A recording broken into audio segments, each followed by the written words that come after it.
Вы смотрите новости в прямом эфире. В студии Сергей Михедов. Здравствуйте. Коротко о темах.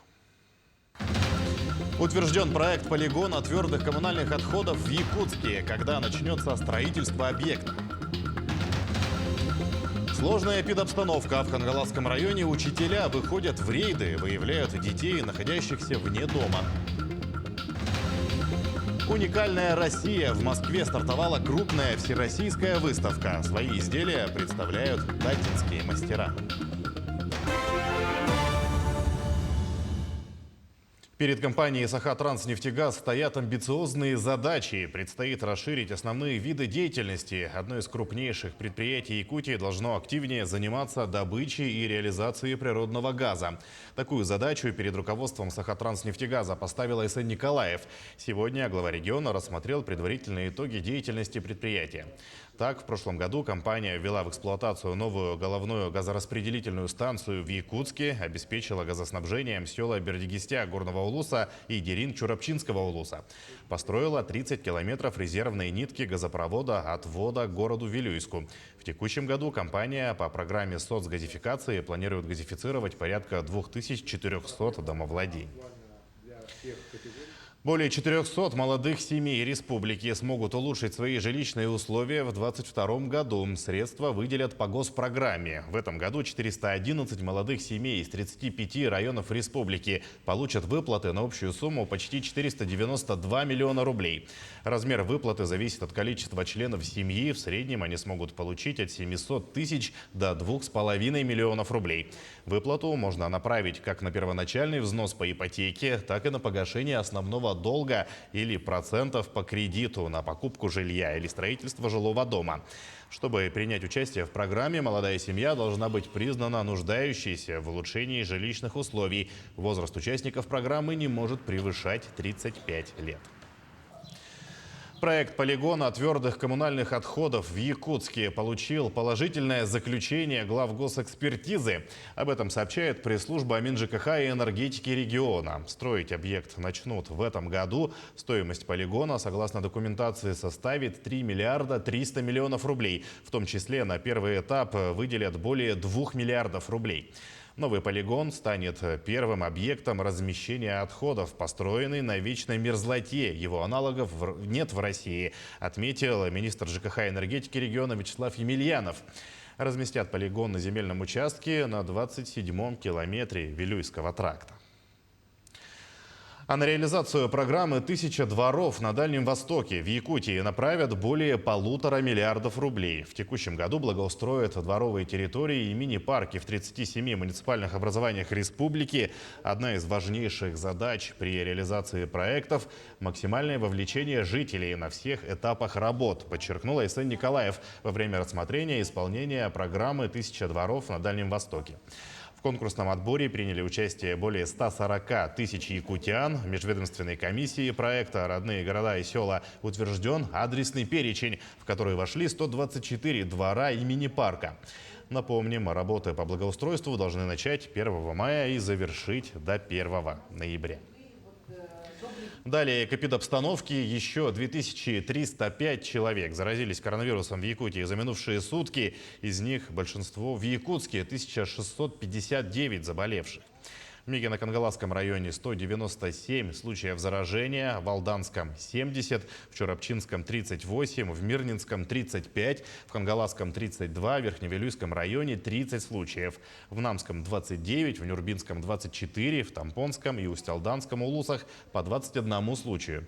Еще в 15 районах от 1 до 19 заболевших ковидом.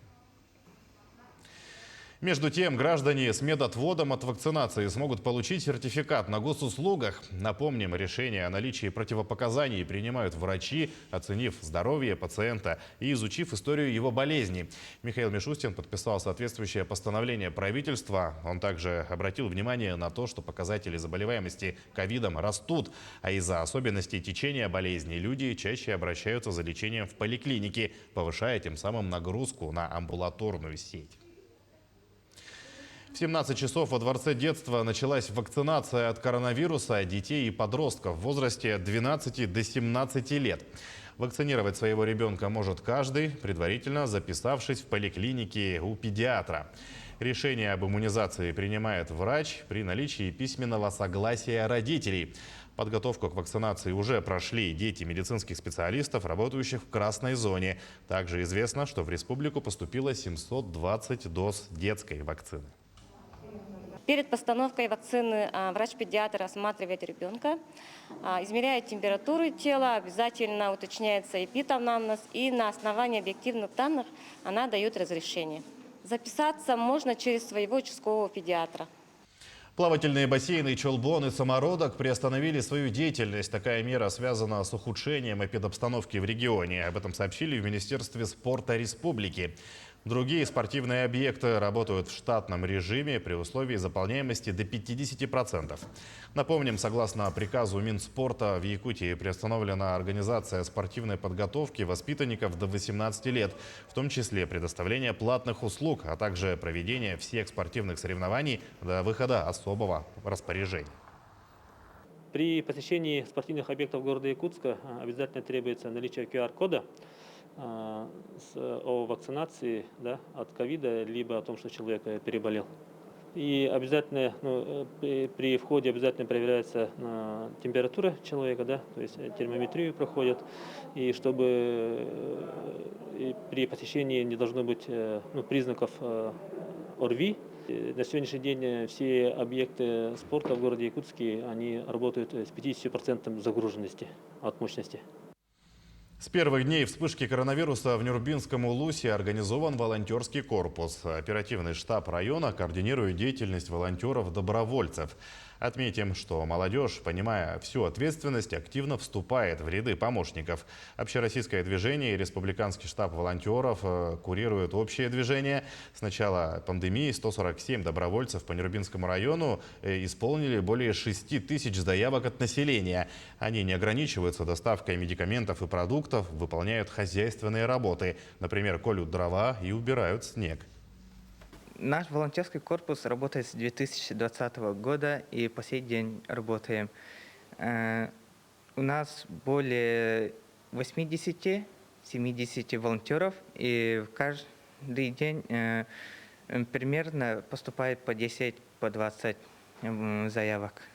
Обычно нам поступают заявки от пожилых и людей, находящихся в самоизоляции. И мы доставляем им продукты и лекарства. Волонтерство делает сообщество лучше и добрее. В Хангалатском Улусе педагоги выходят в рейды, выявляют детей, находящихся вне дома. Сейчас в районе все учащиеся школы перешли на дистанционное обучение, а в детских садах организованы дежурные группы. Такой режим для школьников будет сохраняться на период обострения пандемии. В эти дни им необходимо соблюдать самоизоляцию, исключить очное общение с одноклассниками, друзьями, длительное пребывание на улице и в местах массового скопления людей. Для контроля режима самоизоляции педагоги школ и детских садов ежедневно выходят в рейды. Мы присоединились сегодняшнего дня.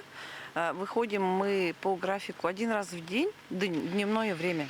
У нас район Кирзавод мы относимся к улицам, Строительная, Заводская и Комсомольская. Вот это наши улицы. При обнаружении детей либо на площадке, либо в подъездах мы с ними проводим беседу о том, чтобы они покинули это место, так как сейчас такая неблагополучная обстановка. И даем рекомендации родителям, чтобы дети самоизолировались, также соблюдали масочный режим. К другим темам. В горно-геологическом техникуме поселка Хандыга с нового учебного года студенты получают навыки по выбранной профессии в новой мастерской обогащения полезных ископаемых. Это стало возможным благодаря финансовой поддержке партнера Южно-Верхоянской горнодобывающей компании, рассказывает Мария Винокурова. Для новой лаборатории приобретены учебные версии машин, флотационные, отсадочные, муфельные печи, также реагентный питатель и электронные весы. Это оборудование – мини-копии тех, которые эксплуатируются в горно-обогатительных комбинатах. Здесь студенты знакомятся со всем технологическим процессом и работой, хотя и миниатюрного, но реального фабричного оборудования. А социальные партнеры, в частности, Южно-Верхоянская горнодобывающая компания, получают уже полностью подготовленных сотрудников, которые сразу после техникума будут работать на оборудовании фабрики. Таких оснащенных техникумов очень мало. И надо сотрудничать, мне кажется, на данный момент. Тем более у нас Тампонский улус является производственной точкой. То есть сейчас на данный момент, да, открывается фабрика за фабрикой. И если будем сотрудничать с каждой организацией, они будут оснащать нас и брать на работу наших студентов. Это для нашего района, для нашей республики это будет большим достижением. В прошлом году на базе лаборатории по заказу Центра занятости населения свыше 70 жителей республики прошли краткосрочные курсы по 11 профессиям горнодобывающей промышленности. Также горно-геологический техникум выпустил студентов 2 групп обогащения полезных ископаемых. Это около 40 человек, из которых 90% трудоустроились по специальности в Нежданинском ГОКе. В этом году также выпускаются 2 группы. Ребята с удовольствием изучают в лаборатории все тонкости будущей работы. Это механическая флотомашина у нас лабораторная. Под ее камерой сюда добавляются реагенты по очередности. Сначала добавляется регулятор среды, потом активатор, депрессор, собиратель и вспениватель. Флотация – это самый основной процесс обогащения. В этом году планируется дооснащение лаборатории обогащения полезных ископаемых на сумму 1 миллион рублей. Финансовые затраты готов понести будущий работодатель Южно-Верхоянская горнодобывающая компания. Мария Винокурова, Хандыга, Тампонский район. И последнее. В Москве стартовала 2-я художественно-промышленная выставка «Форум. Уникальная Россия». Это более 20 выставок и арт-объектов внутри одного мероприятия. Более 1200 участников из 53 регионов России. Помимо обширной экспозиции, в программе запланированы деловые встречи, интерактивные инсталляции, мастер-классы, концертная программа и показы мод. Якутию на этой выставке представят народные мастера из Татинского улуса. Деревянная утварь и якутские ножи привлекут внимание и будут пользоваться спросом среди гостей и участников, уверены якутяне. Для начала я хотел поздравить вас со 100-летним юбилеем, созданием Республики Саха-Якутия. Вы замечательные люди, у вас прекрасные изделия. Мы очень рады видеть вас на нашей художественно-промышленной выставке в форуме «Уникальная Россия». Мы хотим показать Россию как страну уникальных возможностей, уникальных изделий, которые производят наши талантливые мастера. То есть красоту России как есть, в разных аспектах. В этом году 53 региона заявилось к участию, потому что выставка она будет длиться 3 недели и будет смена экспозиций. Поэтому регионы будут меняться различные, и будет очень много красивого и интересного. Мы следим за развитием событий. Оставайтесь с нами.